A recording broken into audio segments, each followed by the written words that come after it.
રંગીલું રાજકોટ એમ તો અનેક બાબતોને લઈ અને ચર્ચામાં આવે છે, પરંતુ હવે રાજકોટમાં એક એવો વિરોધ કરવામાં આવ્યો છે કે જેને લઈ અને હાલ અનેક ચર્ચાઓ થઈ રહી છે. શું છે સમગ્ર મામલો વિગતે ચર્ચા કરીશું. નમસ્કાર, હું છું ઉજ્જવલ અને આપ જોઈ રહ્યા છો નિર્ભય ન્યૂઝ. ગુજરાતમાં જો હાલ વાત કરવામાં આવે તો તંત્ર દ્વારા જે દબાણો છે તેમની ઉપર ક્યાંક ને ક્યાંક બુલડોઝર વાળી કરવામાં આવી રહી છે, ડિમોલેશન કરવામાં આવી રહ્યું છે. આવા જ ડિમોલેશનને લઈ અને રાજકોટમાં મફતિયાપરાના લોકોને નોટિસ આપવામાં આવી. હવે આ તમામ બાબતને લઈ અને વિપક્ષ, જે મહાનગરપાલિકામાં વિપક્ષના જે નેતાઓ છે તે પણ મેદાને આવ્યા છે અને તેમના દ્વારા એક અનોખો વિરોધ કરવામાં આવ્યો.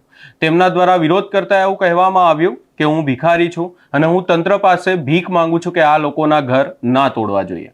વધુમાં આ સમગ્ર બાબતને લઈ અને શું વિરોધ કરવામાં આવ્યો, વિરોધના દ્રશ્યો પર પણ નજર કરીએ. વિપક્ષના જે નેતાઓ છે તેમના દ્વારા શું કહેવામાં આવ્યું છે એ પણ સાંભળી લઈએ.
સમગ્ર રાજકોટની અંદર જે પછાત વિસ્તારો છે, ક્યાંક ને ક્યાંક યુએલસી ની જગ્યા અથવા સરકારી જગ્યા હોય અને છેલ્લા 50 વર્ષથી લોકો ત્યાં વસતા હોય, જેનો મહાનગરપાલિકા વેરો પણ ઉઘરાવતી હોય, ત્યાં પીજીવીએસએલ એટલે કે આપણું સરકારી લાઇટ તંત્ર લાઇટ બિલ પણ દેતું હોય અને નળવેરો પણ ઉઘરાવતું. ત્યારે સરકારને રાતોરાત શું એવું થયું કે અલગ અલગ વિસ્તારોની અંદર નોટિસો આપવામાં આવી.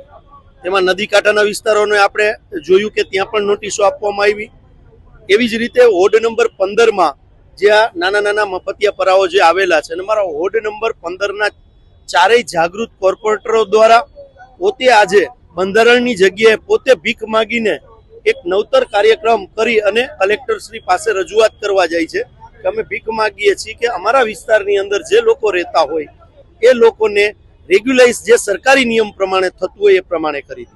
પણ હું આપના માધ્યમથી કહેવા માંગુ છું આ ભારતીય જનતા પાર્ટીની આંધળી અને બેરી સરકારને કે રાજકોટની અંદર જે જગ્યાએ આવા લોકો વસે છે એનું રક્ષણ કરવાનું કામ એ અમારું કરતા સરકારનું પહેલા જ વિરોધ પક્ષ તરીકે અમારે એમના પ્રશ્નને વાચા આપવી અમારી ફરજ છે, પણ રક્ષણ તો ભારતીય જનતા પાર્ટીની સરકારને કરવાનું છે, કારણ કે લોકોએ એમને ત્યાં સત્તામાં બેઠાડ્યા છે. જો એ નહીં કરવામાં આવે તો આવનારા દિવસોની અંદર જેટલી જગ્યાએ આખા રાજકોટ શહેરની અંદર જે આવા વિસ્તારો છે ત્યાંથી બધાને એકત્રીકરણ કરી અને સંગઠન મતે અમે આજે રજૂઆત કરવા જઈએ છીએ. અમે જે આ રજૂઆત કરીએ છીએ અમારા ગાંધીના વિચારો દ્વારા આજે રજૂઆત કરવા જઈએ છીએ. જરૂર પડશે તો સમગ્ર રાજકોટની જનતાને જ્યાં જ્યાં આવી તકલીફો છે એમને સાથે રાખીને ચાહે શહીદ ભગતસિંહના માર્ગે પણ ચાલવાનું થશે તો રાજકોટ શહેર કોંગ્રેસ ચાલશે. કારણ કે આપના માધ્યમથી કહેવા જાઉં છું કે નરેન્દ્ર મોદી જયારે અહીંયા આવે છે ત્યારે જો આમાં સરકાર સફાળે નહીં જાગે તો નરેન્દ્ર મોદી લગીન પણ પહોંચવાનો પ્રયત્ન કોંગ્રેસે કરશે. અને જે લોકો આ પીડિત લોકો છે એને પણ હું આપના માધ્યમથી આહ્વાન કરું છું કે હવે બંધારણ જે જગ્યાએ આપણે ઊભા છીએ બંધારણની અંદર સાચી વાત કરવાનો બોલવાનો અધિકાર છે. તો કોંગ્રેસ તો રસ્તા ઉપર ઉતરી છે, પણ જેની હારે અન્યાય થાય છે એ લોકોને પણ હું આહ્વાન કરું છું કે જો આપણા પ્રશ્નનું સોલ્યુશન આખા રાજકોટમાંથી ન થાય તો નરેન્દ્રભાઈ આપણા વડાપ્રધાન છે, કોઈ પાર્ટીના વડાપ્રધાન નથી, તો નરેન્દ્રભાઈ મોદી લગીન પણ આપણે પહોંચવું પડશે.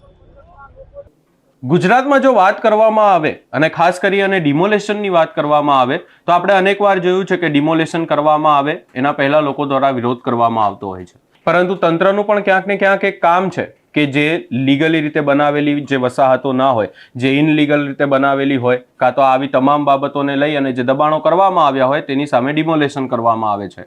હવે આ મફતિયાપરાના લોકોને પણ ક્યાંક ને ક્યાંક આ ડિમોલેશનને લઈને જ નોટિસ આપવામાં આવી છે. તેની સામે હવે વિપક્ષ દ્વારા પણ વિરોધ કરવામાં આવ્યો છે. જે લોકોના ઘર છે, જે લોકો ત્યાં 50 થી 60 વર્ષોથી રહે છે અને આ ડિમોલેશન નહીં કરવામાં આવે એ વાતને લઈને પણ ક્યાંક ને ક્યાંક તંત્ર સામે ભારે આક્રોશ સાથે વિરોધ કરવામાં આવ્યો છે. આ સમગ્ર બાબતે આપનો શું અભિપ્રાય છે એ અમને કમેન્ટ કરી જરૂર જણાવશો. અમારી ચેનલ નિર્ભય ન્યૂઝને લાઇક, શેર, સબસ્ક્રાઇબ કરવાનું ભૂલશો નહીં.